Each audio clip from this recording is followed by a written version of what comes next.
नमस्कार। आइए आज बात करते हैं हमारी आंखों की। ये किसी जादू से कम नहीं है, है ना? एक ऐसा कमाल का कैमरा जो हमें पूरी दुनिया दिखाता है। ये हमें अपने आसपास की हर चीज से जोड़ता है। लेकिन ये जितना अद्भुत है, उतना ही जटिल और नाजुक भी है। तो चलिए शुरुआत करते हैं एक नंबर से। एक ऐसा नंबर जो सुनने में शायद यकीन ना आए। 100 खरब। नहीं नहीं, ये कोई अंतरिक्ष की दूरी नहीं है, बल्कि ये हमारी आंखों की अविश्वसनीय शक्ति का एक पैमाना है। तो ये 100 खरब आखिर है क्या? देखिए, ये हमारी आंखों की डायनामिक रेंज है। मतलब रात में एक टिमटिमाते हुए तारे की हल्की सी रोशनी से लेकर दिन की तेज चिलचिलाती धूप तक हमारी आंखें इन दोनों के बीच की हर लेवल की रोशनी को पकड़ सकती हैं। ये वाकई कमाल की बात है। तो सवाल ये उठता है कि आखिर ये इनक्रेडिबल बायोलॉजिकल कैमरा, हमारी आंखें काम कैसे करती हैं? चलिए थोड़ा अंदर झांक कर देखते हैं। देखिए, हमारी आंख एक बहुत ही हाईटेक मशीन की तरह है जिसके कई सारे छोटे छोटे पुर्जे हैं जो एक साथ मिलकर काम करते हैं। जैसा कि हम यहाँ देख सकते हैं, सबसे आगे है कॉर्निया जो एक शील्ड की तरह है, और सबसे पीछे है रेटिना जो बिल्कुल एक सिनेमा के पर्दे जैसा है जिस पर सारी तस्वीरें बनती हैं। हर हिस्सा अपना काम पूरी परफेक्शन से करता है। अब आता है असली जादू वाला हिस्सा। इसे कहते हैं फोटो ट्रांसडक्शन। सुनने में थोड़ा टेक्निकल लगता है ना? पर आसान शब्दों में इसका मतलब है वो पल जब रोशनी एक तस्वीर में बदल जाती है।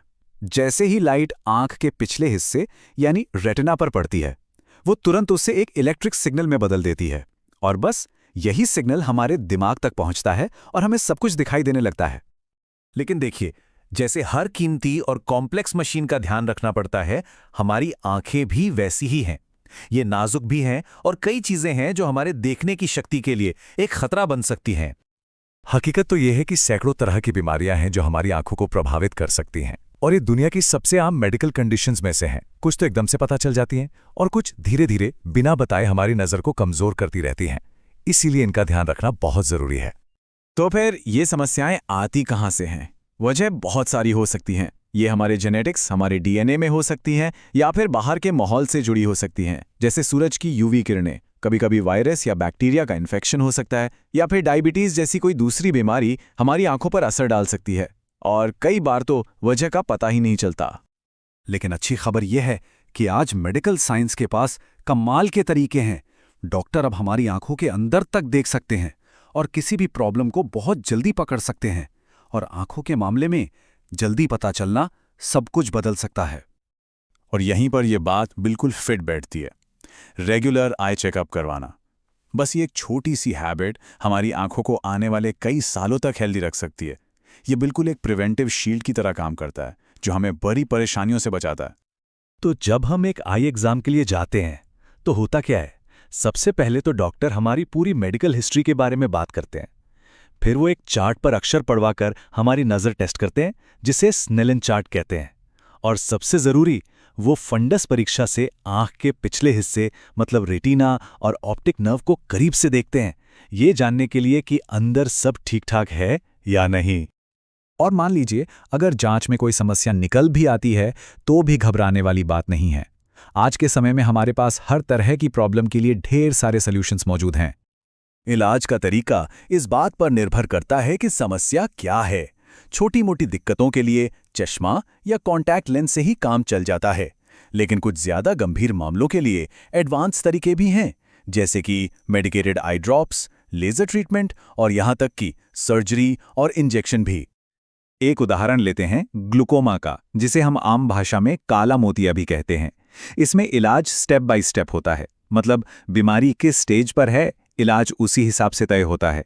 शुरुआती दौर में लेजर या कुछ दवाओं से बात बन सकती है, लेकिन अगर बीमारी ज्यादा बढ़ गई हो तो फिर मिक्स जैसी नई सर्जिकल टेक्निक्स या फिर फिल्टरिंग सर्जरी जैसे बड़े ऑपरेशन की जरूरत पड़ सकती है।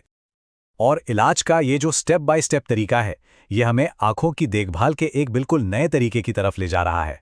अब सोच बदल रही है। हम सिर्फ प्रॉब्लम होने पर उसे ठीक नहीं कर रहे हैं, बल्कि उसे होने से ही रोक रहे हैं, जैसा कि यहां बताया गया है। अब ट्रेडिशनल दवा पहले वाले अप्रोच से हम आगे बढ़ रहे हैं।